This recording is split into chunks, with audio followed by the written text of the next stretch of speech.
Have you ever been so terrified that you couldn't breathe? So frightened that your body froze and you couldn't move? If so, you're not alone. In today's Reddit stories, we're diving into some of the scariest and most unbelievable experiences people have ever shared online. Let's begin. When I was a kid, the thing I hated to do the most was take my clothes downstairs to the basement and place them in a big pile next to the laundry machine so that my mom would wash them. That side of the basement was not finished, and it freaking terrified me. I had so many nightmares about the place, like crazy reoccurring nightmares that I would realize when they were happening, but I was unable to escape them. One of the nightmares was that I would be up and around the house with no one else at home, and then I would become aware that it was approaching the time. I don't know what time it was, but I could feel it in my bones that bad things were about to happen. So I would get under the kitchen table, and then the basement door would open, and I could see the legs of some man. I never knew who it was, and never saw his face, but I knew that if this creature caught me out in the open, it would do terrible things to me. The worst thing was the thought that it knew I was under the table, but it enjoyed the fact that I was so afraid, hiding under there trying not to be seen or heard. Sometimes, either at the end of an unrelated dream or on its own, I'd be walking down the stairs into the basement, and when I stepped off the last step, I was plunged into total darkness, and something would grab me. I can't explain the terror this produced in me, and the fact that I knew at the top of the stairs what was about to happen, and I could not stop walking. There were other crazy dreams like that, all taking place in the basement, or about the basement. I hated the basement. One day when I had to take my laundry down, I was home alone except for my dog. So I decided it'll be better to have her down there with me than have to go by myself. I grab my laundry, call the dog, and head down the stairs. It's daylight. Light is streaming down the stairs and into the basement through these small slit windows, and nothing is all that terrifying. I saunter over to the machine, casually toss my clothes onto the pile, and start to make my way back up the stairs. Previous boldness aside, I always run up the stairs because I hate the basement. I was a scrawny kid, so you could barely hear my feet tapping up the stairs. Suddenly, all I can hear is this insane thudding and scrambling coming up the stairs behind me. My brain almost literally shut down. I screamed with terror. I felt my heart pounding in my chest, and I couldn't even continue moving up the stairs. I simply fell onto the stairs and curled up into a ball. Can you even imagine growing up and being told monsters aren't real, and then facing the moment where your worst nightmare is about to murder you in your own home? I just shut my eyes as tight as I could and waited to die. Then my dog started licking my face, excited to be playing a fun new game called Race You Up the Stairs. Next story. About 2 years ago, my ex and I went through a really nasty breakup. Lots of crying and nasty words said. It became apparent that she had a lot of emotional problems and really wasn't the person I thought she was. Lots of anger and lots of lying, as I discovered. And to make things stranger, she is the one who dumped me and was absolutely furious when I finally accepted it and told her it was time for her to go. I wasn't exactly perfect here either, but that's what happens. I had also started a new and healthy relationship at this point, maybe 3 weeks after the primary breakup, which pissed her off to no end. Anyway, she shows up one day to collect some belongings that were still at my place, and she sits me down on the bed and hands me a note telling me to read it out loud. It's a really nasty speech about how I'm incapable of love and a terrible person and deserve to die. I refuse, but she's screaming at me, and I just was like, fine, I'll read it if it'll make you go away. So I finish the speech, and then she pulls out a loaded gun from her purse and spends about the next 15 minutes trying to muster the will to pull the trigger and splatter my brain all over the wall. She says she knows the law. She knows she'll be caught. She knows where she'll go to prison, and she's fine with it, because I'll be off this planet.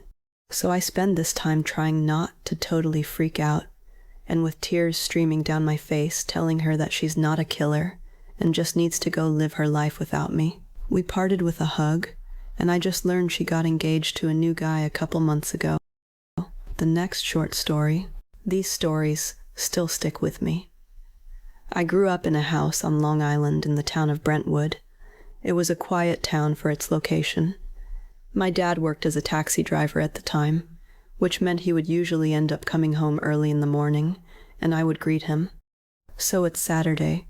I'm watching cartoons, and my dad comes in and I run to say hello.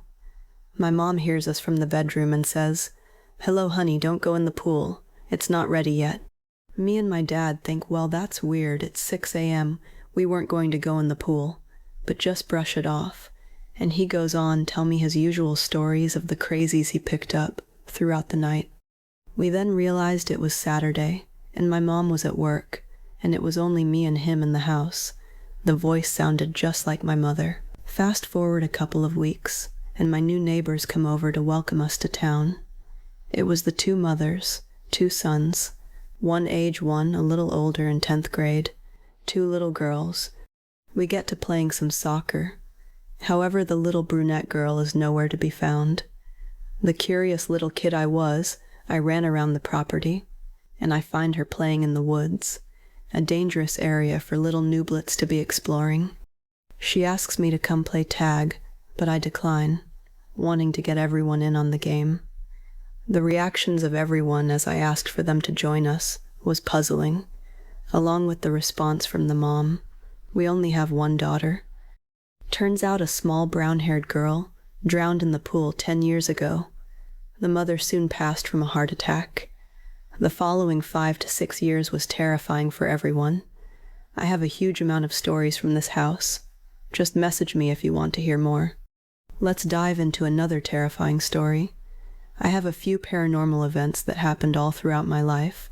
Most of them are pretty tame, but there is one that got to me, and still sticks with me today. About 4 years ago, I was ending my freshman year at college.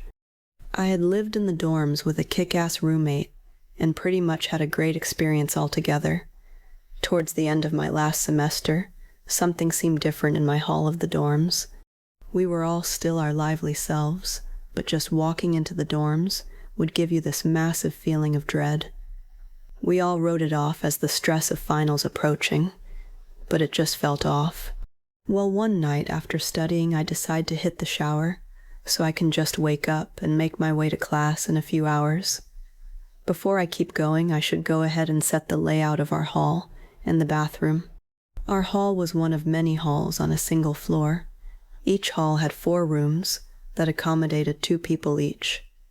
The entrance to the halls were massive steel doors with a small window located at one end, and across from it was the bathroom.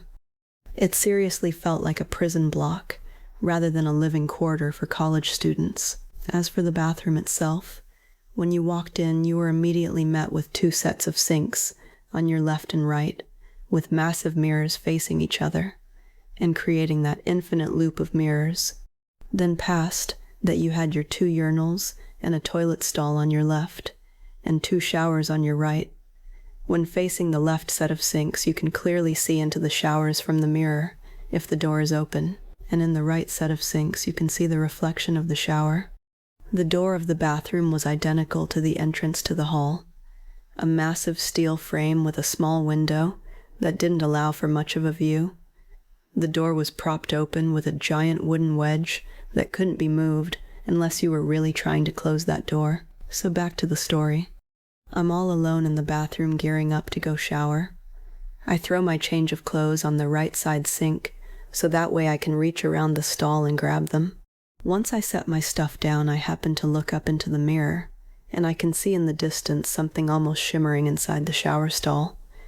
As I look at it, I notice that it slowly gets closer, like it's jumping from the furthermost layer to the next layer closer. I'm kind of unsettled, but I don't think much of it other than me coming down off of a massive Red Bull, Adderall, and caffeine kick. But it starts transitioning faster. As it gets closer, I can start making out details, but nothing vivid or striking. It's just a dark mass that looks like it's covered in hair. At this point, I'm freaking out hardcore, since this thing is getting closer in the mirror, and I'm pretty much frozen to this one spot. As it gets to the fourth layer, I get the closest look at this thing I'll ever get, and I regret every minute of it. It wasn't hair, but some kind of long flowing veil. You could see through it partially, but from the torso down, it was just solid black. And the face, I can't describe it. It was clearly human, but at the same time it was so far removed. There were eyes. They were black, but definitely glowing somehow. I only saw this for maybe a second at the most, but it's burned into my mind forever. Then the lights cut out, and I hear the door slam. It's pitch black in the bathroom, so I can't see this thing anymore. I go to open the door, but it won't budge, and then this intense smell of blood hits me out of nowhere, and that's all I remember. I woke up later in the hospital. From what my RA claims, he was on his way to go use the bathroom sometime after this happened, where he found me in the shower stall with my shirt covered in blood from a massive nosebleed. He tried asking me what happened, and according to him all I could respond with was, "It saw me," and I start freaking out. So he calls an ambulance, and they get me to the hospital. All the while I'm apparently freaking out, so they sedate me to get me to calm down. I'm coming to around the time my parents show up. Worried sick, of course. I ask them what happened, and according to the doctors, they believe I had a seizure. However, they ran CAT scans soon after I was cooperative enough to do so, and found no sign of any seizure occurring. Not to mention epilepsy doesn't run in my family at all, and having taken Adderall countless times in the past, I've never had a similar side effect, neither hallucinations or potential seizures. To this day, I still can't bring myself to look into a mirror for more than a minute, and just being stuck in a room with one for an extended period will just cause me to break down. I've been to therapy going on 3 years because of this, and I've talked to countless religious leaders who, besides giving me the general "well, you should turn to God in times like these" talks, don't recognize that kind of pattern as anything demonic or evil. And the strangest thing is that before that incident there were no actual claims of activity in those dorms, and since I left, there hasn't been any either. It was just that one isolated incident. Let's begin another story. When I was about 8 or 9, my family lived in a house in a little hidden neighborhood on a cul-de-sac. It had a huge backyard, but there was a rusted-out trailer in one corner of the yard. That area of the yard always gave us the creeps, so we never went over there. Neither did our dog. My 2 younger sisters shared a room, but they would come sleep in my room every once in a while, because they said there were weird lights in their room. My parents passed it off as the street lights bothering them. One night, I woke up to this weird feeling of anger. It was like when you're standing next to someone that is murderously pissed at you. There was a shape of a person standing in the doorway, and a single red glowing light, like the cherry of a cigarette. Both my parents smoke, so I thought it was one of them. I sat up and said, "Mom?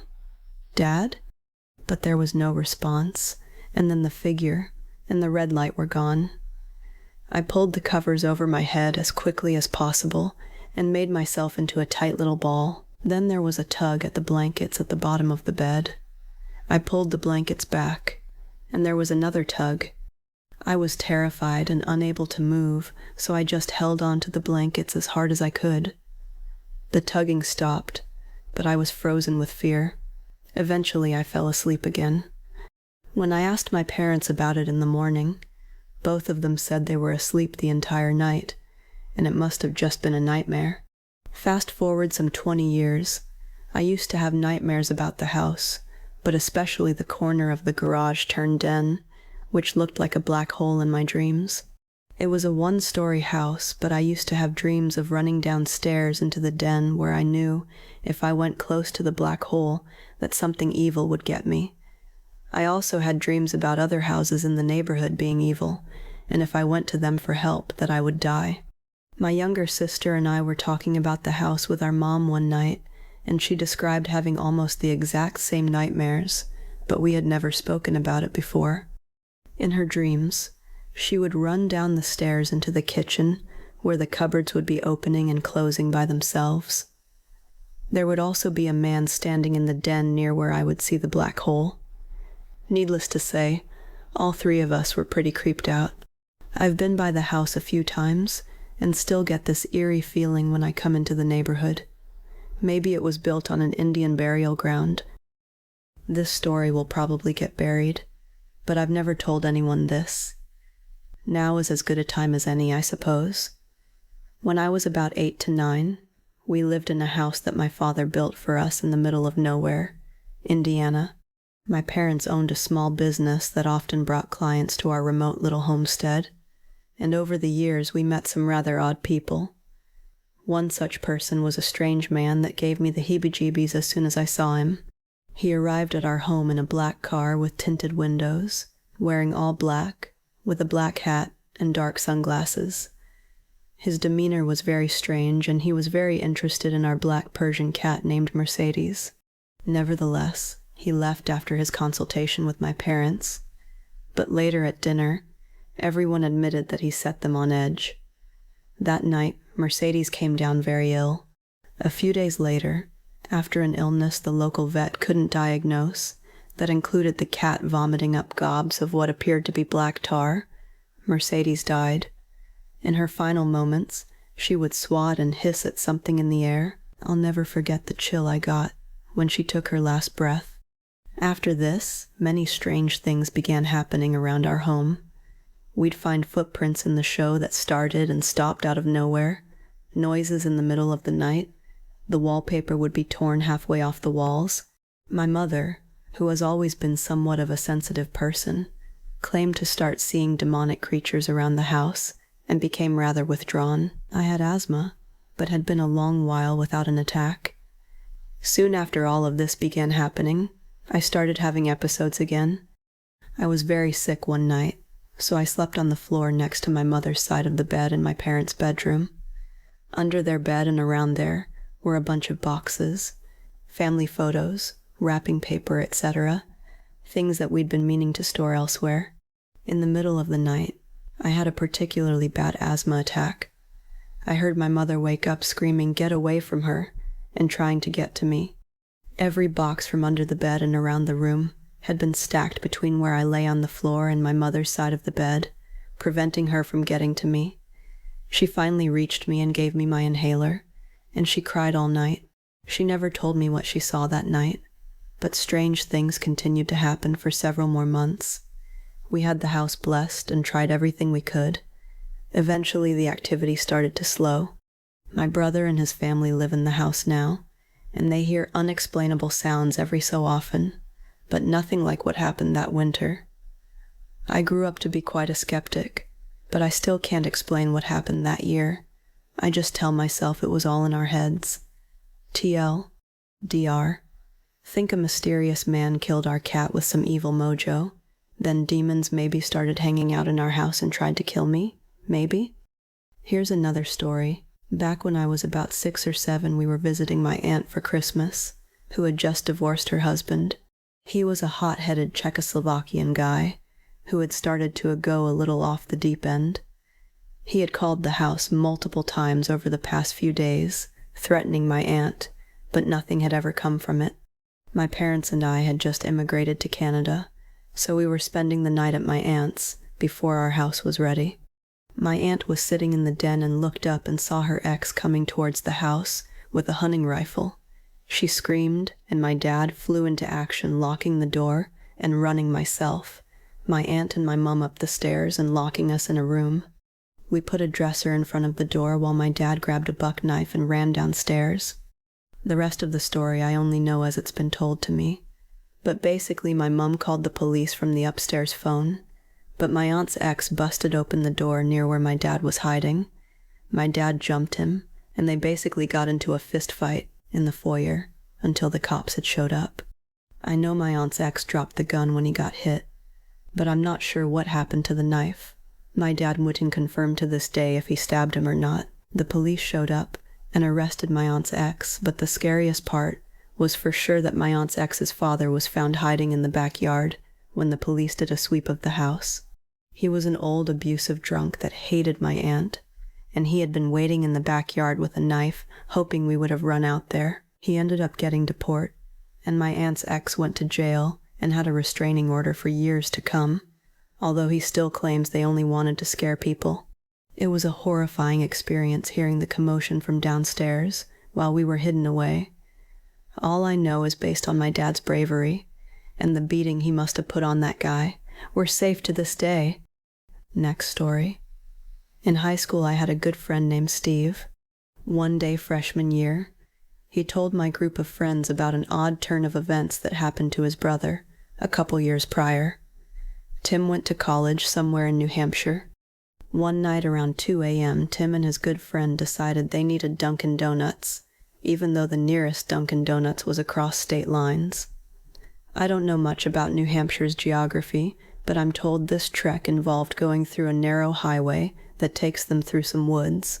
On the way back from Dunkin' Donuts, a mysterious car pulled in front of them on the highway. It was a red compact car, with the markings scratched off, and its only defining feature was its license plate that had a black O and a green M, who henceforth be known just as OM.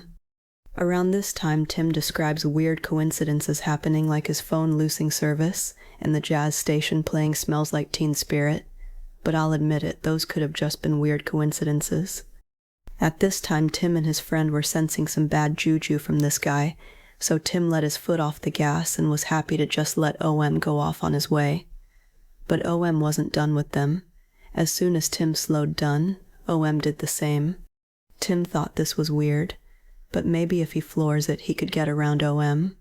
But when Tim sped up, so did OM.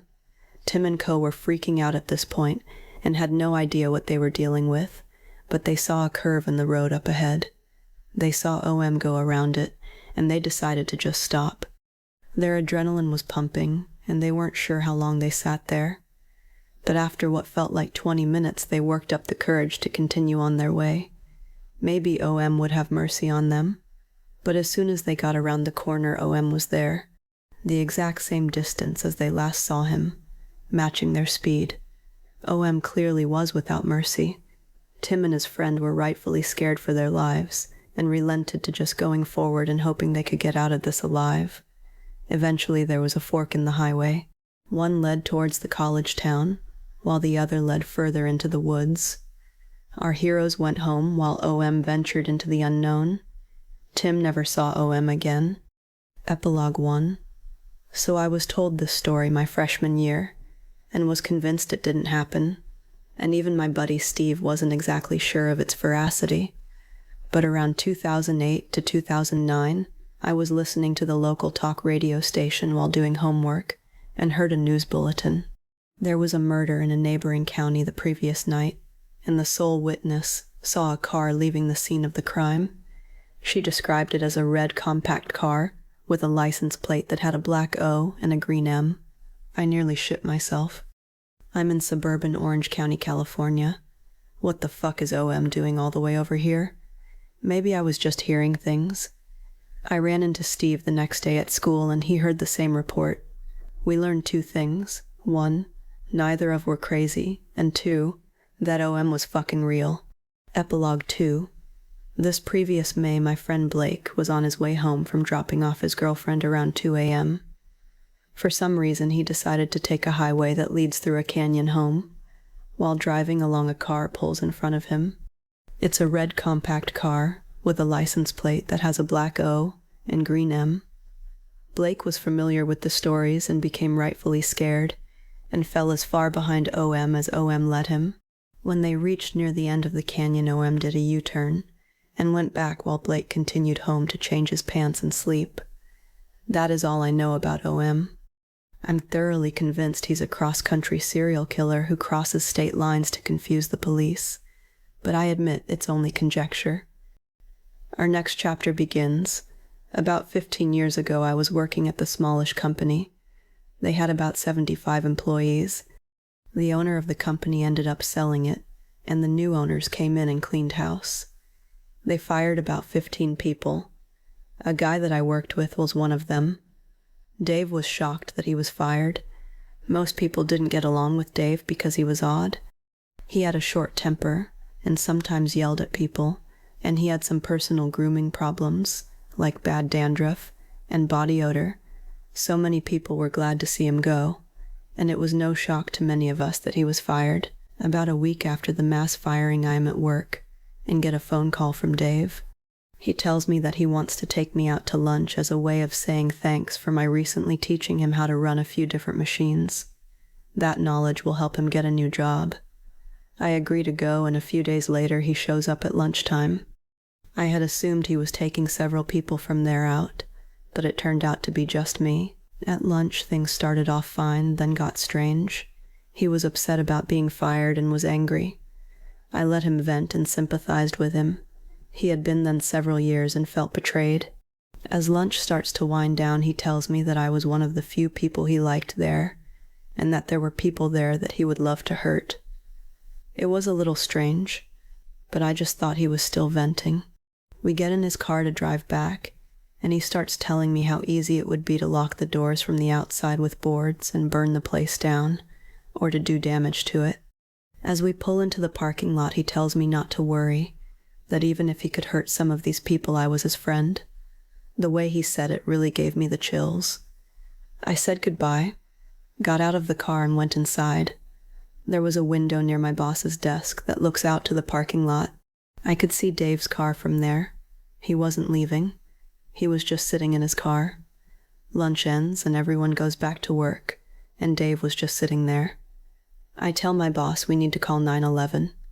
Dave said some strange things. I think he might try to hurt someone. My boss called 911, and the police get there within a few minutes. They talked to Dave, got him out of his car, and then put him in the back seat of the police car. They then used his keys to open trunk. In the trunk they find a few boards, some rope, and a few guns. They talked more to Dave, and he agreed to be taken into custody and to get some help. I don't know if he would have done anything, but the way the building is designed, had he decided to, he could have shot a lot of people in a very short period of time. I was so freaked out I couldn't work the rest of the day. And last one for today. Back in high school, I was part of our school's cheer squad. During the summer before the new school year started, we'd all go to cheer camp and learn some new routines or stunts and compete with other cheer teams. Now, I really wasn't a typical cheerleader. I liked my space and didn't get rowdy with the others during our off time. I preferred to read or listen to music by myself in a room I shared with 2 other girls. During these downtimes, all the other girls were always across the hall listening to music and going nuts. They always did this with their door open, so I kept mine closed so I could have some peace. I was laying on my stomach in front of my boombox, with my head facing away from the dorm door. All of a sudden I hear a female whisper, "Turn around." I turn around and no one is there. I go back to what I was doing, and again I hear someone say, "Turn around." I figure I'm hearing voices carry over from the hallway, as the voice did sound like one of the girls on my team.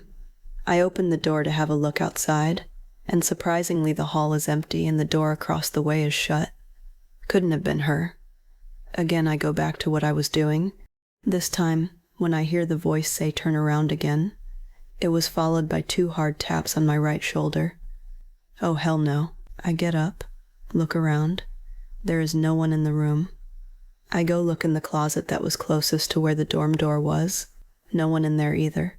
I figure, fuck that I'm not staying in this room alone, so I go across the hall into the other room. Everyone is busy doing their thing. I tell my friend about it and she keeps telling me to tell everyone about it, but I choose not to. It happened to be the last night of our stay there, and our coach and one of her friends were telling ghost stories. The last story they tell us is how the area where we had been practicing, in front of a white gazebo, was where a wedding was supposed to have taken place. Something about some people that donated a lot of money to the school had it built for their daughter's wedding. Their daughter ends up finding out that her fiancé was cheating on her, and she hung herself from that gazebo. I thought it was interesting that the gazebo was the first thing I noted when I was assigned my room. It was right outside our only window. I don't know how true their story was, but I loved how the smiles and laughter completely fell from my coach and her friend's face when my friend had me relate my story. No one slept in that dorm room that night.